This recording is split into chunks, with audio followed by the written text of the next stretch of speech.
Yo, what's poppin', everybody? It's your boy, Mike Gomes. Today, we're going to listen to a live seller call. Now, on this seller call, there's a ton of different things. Is it like I could go over like 2 hours of what I did on this call, right? But we talk about negotiating liens and reverse mortgages and all that type of stuff. But before we do that, please like the video, subscribe to the channel, hit the bell notification so you get notified when these videos come out. Now, let's get this thing started. Hey, Miss Puckett and Mr. Mike, you guys hear me okay? Yes, sir. I do. Awesome. Yeah, Miss Puckett, I just wanted to bring my partner Mike on the other line as well to kind of just go over some other options and, any questions you may have about the process, see if we could work together on something. Hey, Miss Puckett, how are you? All right. How are you? I'm doing amazing.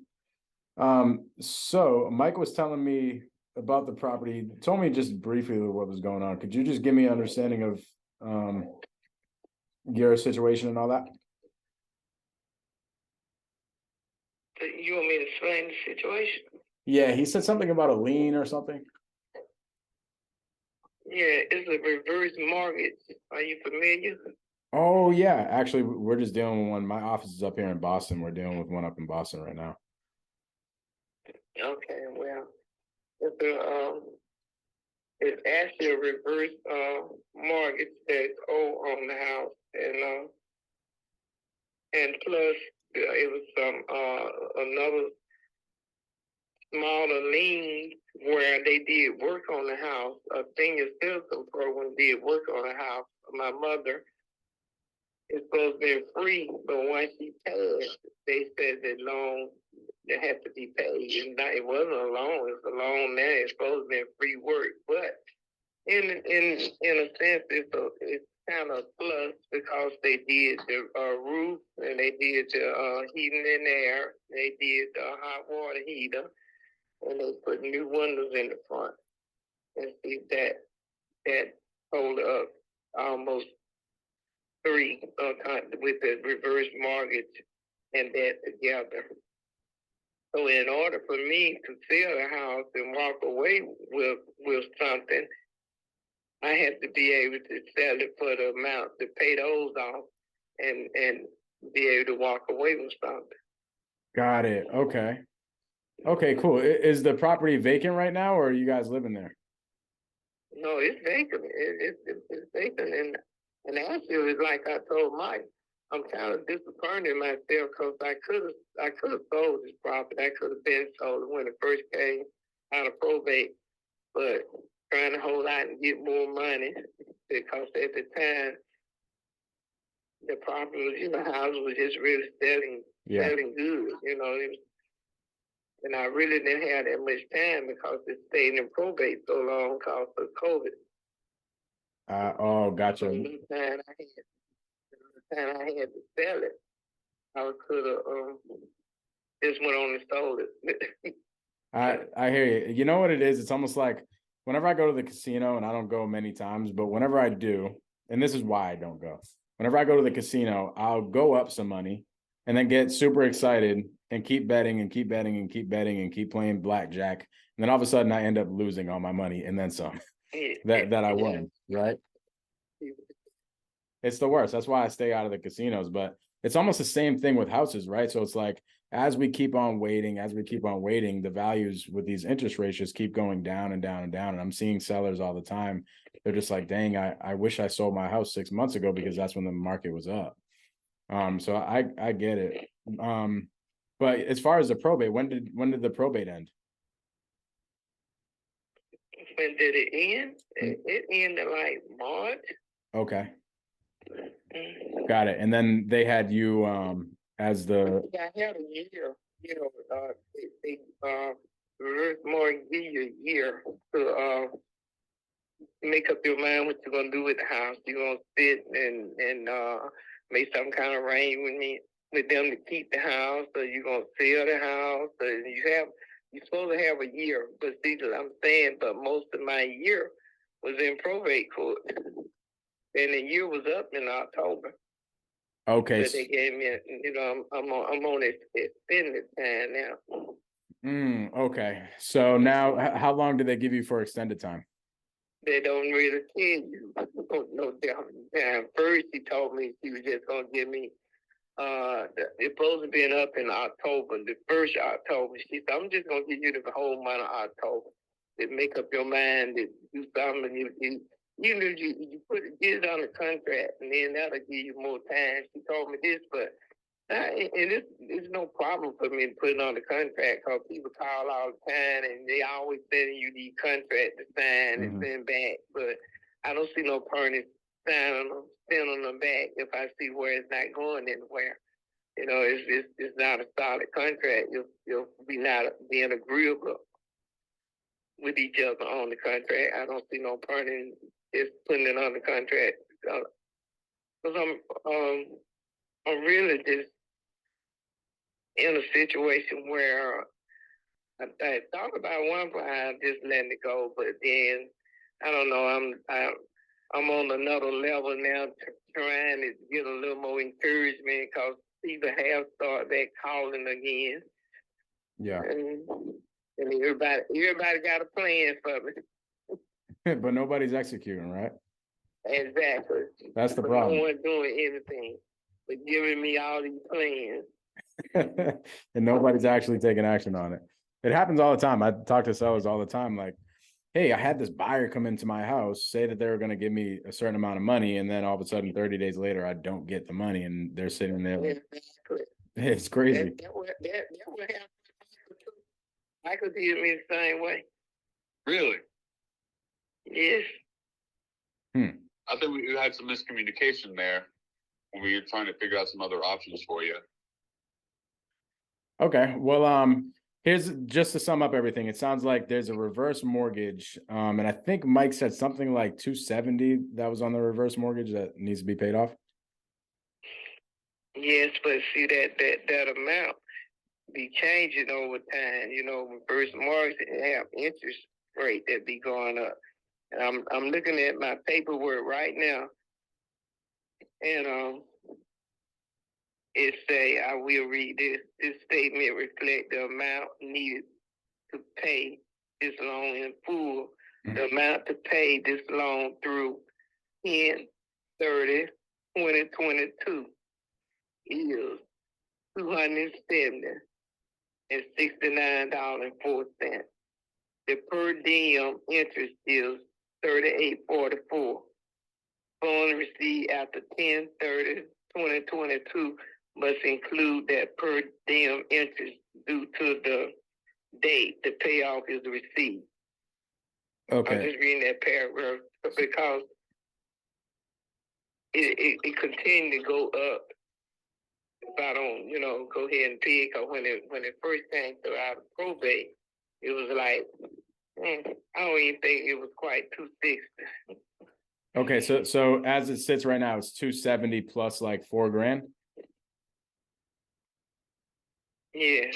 Okay. Wait a minute. No. Well, you said 38.44. Was that like $3,844 or?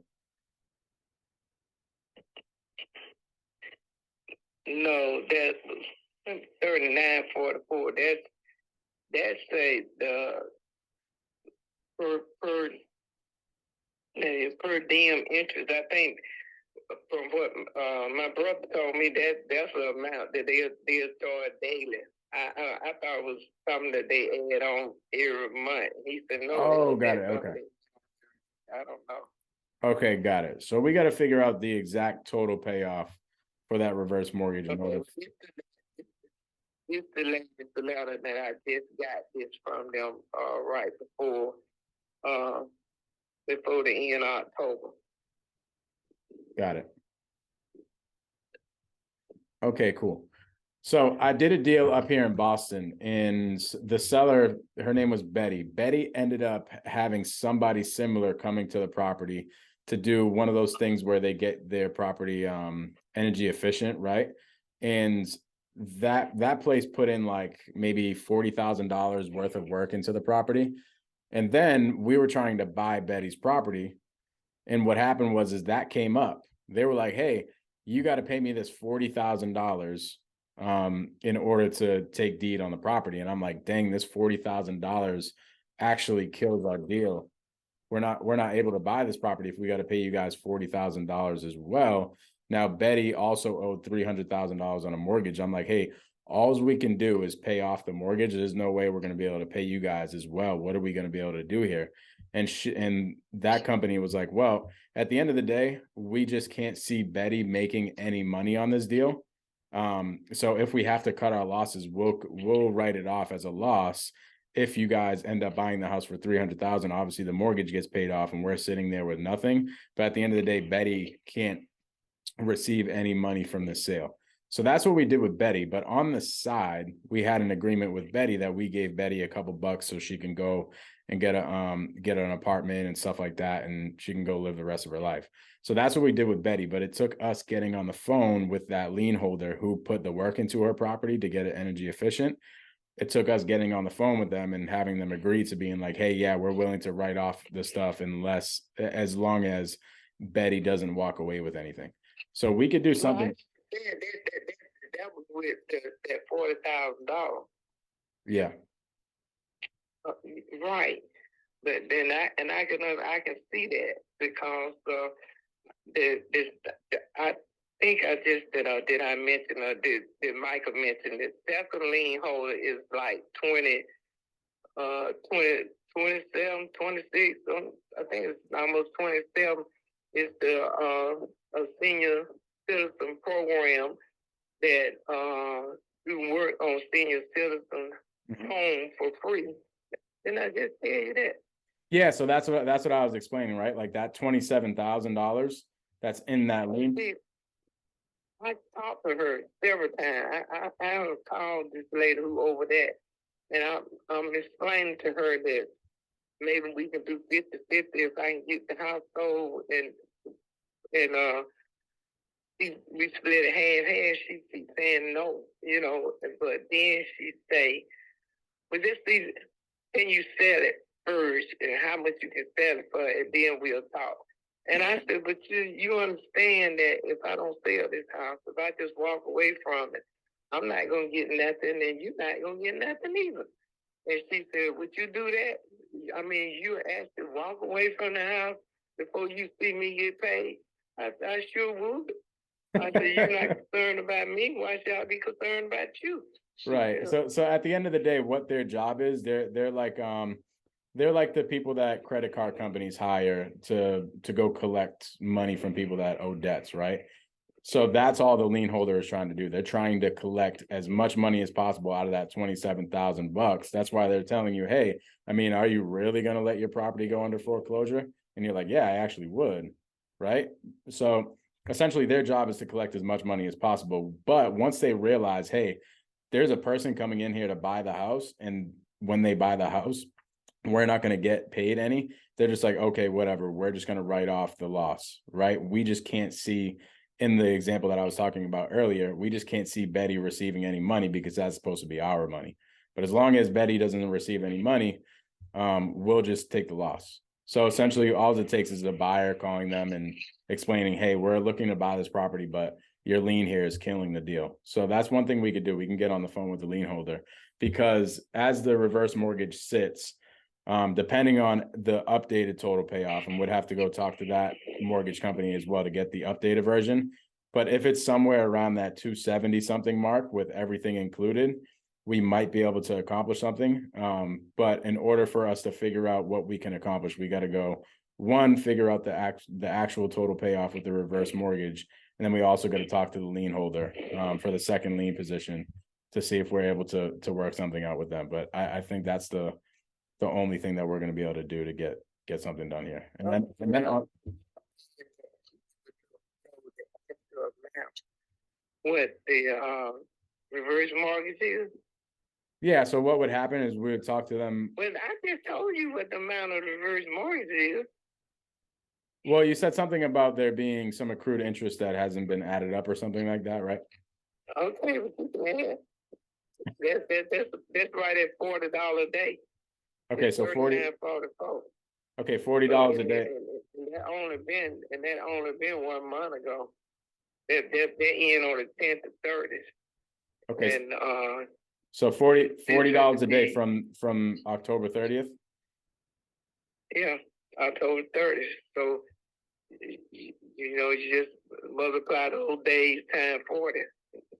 Well, good thing I took How math. many more days? This month,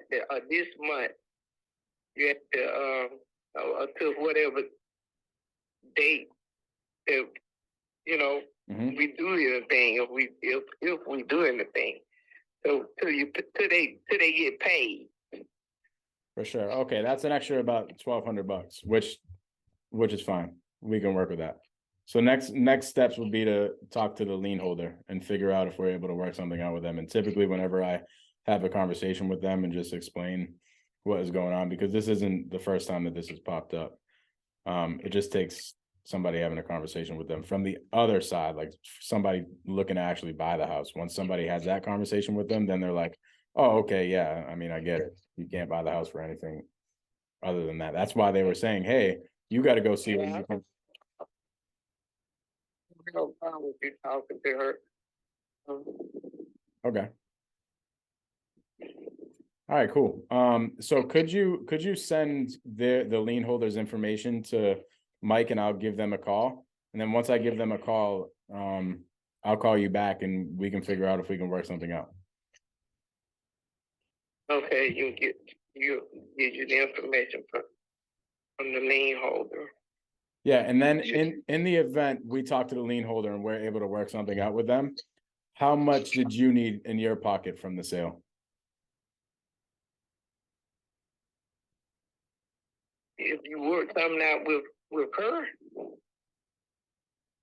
Say that again. Yeah, I was trying to get me and her. I was trying to talk to her about 50-50. Okay, but I'm saying, like, let's just wave a magic wand and you ended up selling this property in 2 months or something. Like, how much money is Miss Puckett having in her pocket from the sale? You know what that is? 20. I say 27. At least 10. Right, 27,000. What is that? 13.5. Okay, so I can't count good, babe. You're I'm fine. just saying. This is 12. Okay, so you're looking for somewhere around 12? Because really, I still have to, the home tax, I still got to pay the tax on the house, the home tax, because it was due on the 15th, and I ain't, wasn't trying to pay it. I wasn't trying to pay the taxes due on the house, and it was due November the 15th. Okay. Mm-hmm. Okay, cool. And that's $1,500, 14 something. I would say $1,500. Okay. And I will have to pay that, right? Or unless you are gonna pay it. We could end up paying that. It just depends on whoever we put the responsibility on. It doesn't really matter. But let's just say that we end up covering it. It looks like you're trying to get around $10,000 out of the sale. Without having to pay anything out of it. Yeah, let's just say, like, forget you didn't have to pay anything. You didn't have to do any repairs. You didn't have to pay any taxes. You didn't have to pay any realtors or anything like that. I would accept paying if I didn't have to pay anything. All right, cool. Well, why don't we do this? Why don't you send over the lien holders information over to Michael and he'll send it over to me. I'll give them a call, hopefully by the end of the day today.